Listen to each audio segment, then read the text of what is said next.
Have you ever sat in a movie theater watching a car fly through a skyscraper for what feels like the 10th time, and you just think to yourself, wait, haven't I seen this before? Well, you have. And today, we're going to perform a post-mortem on the modern blockbuster, dissecting the formula behind Hollywood's biggest and loudest hits. Yeah, we've got a name for that feeling. We're calling it blockbuster deja vu. And that little nagging sense you're getting isn't a glitch in the matrix, it's a feature of the design. So today, let's decode that design piece by explosive piece. All right, first up, let's talk about the blockbuster assembly line. You know what I'm talking about, right? Films like the Fast and Furious saga or the Transformers series, they often feel less like these unique, handcrafted stories and more like they were built from a giant bin of interchangeable parts. You grab one stoic hero, a couple dozen explosions, and some vague threat to humanity.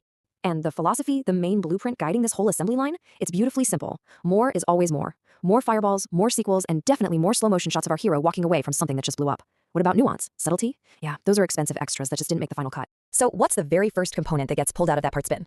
Well, it's got to be the most important one of all. So let's put our protagonist under the microscope and do a little study on the anatomy of the invincible hero. And here he is. Behold, our specimen is a true marvel of efficiency. I mean, this guy is engineered for maximum impact and, let's be honest, minimal character development. So let's take a closer look at the standard job qualifications, shall we? Okay, so let's run down the qualifications here. First off, the ability to outrun a fireball is absolutely non-negotiable. Cardio is key here. You gotta be fluent in pre-explosion one-liners, that's a must. And you must possess exactly one facial expression, kind of stoic, suitable for any occasion, really. Funerals, first dates, fighting aliens. Family is, of course, the most important thing, but only when the plot needs a quick shortcut to some emotional stakes. And of course, most importantly, our hero must be completely immune to shrapnel, bullets, and, the pesky constraints of basic logic. Now, an invincible hero like this, he needs a world to match. So let's take a quick trip into a dimension we like to call the rules of action physics. It's a delightful place where the laws of science have been politely asked to take a long, long vacation. This slide just breaks it down perfectly. You see, in our world, we have gravity. In Hollywood physics, it's more of a mild suggestion, something that's easily ignored by, say, a car jumping between skyscrapers. We have the conservation of momentum. They have cars can fly now. Simple as that. And Newton's third law, for every action, there's an equal and opposite reaction. Well, that's been officially amended to every action results in a bigger, cooler-looking explosion.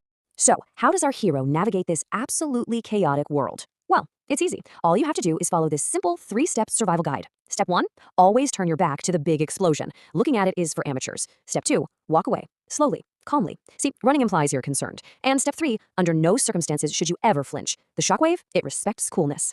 This all brings us to a pretty critical question about how resources are allocated. I mean, with all this focus on action, what about the words the characters are actually saying? Let's do a little audit of studio priorities in a section we're calling Dialogue versus Detonations. And yep, this chart here, which is totally 100% scientific, I assure you, it tells you pretty much everything you need to know. As you can see, the resources are, well, they're not exactly balanced, are they? The screenwriting budget often feels like it was whatever spare change they found after approving another $10 million for digital fire. I mean, things like character development and meaningful conversations, they just get drowned out by the sheer spectacle of it all.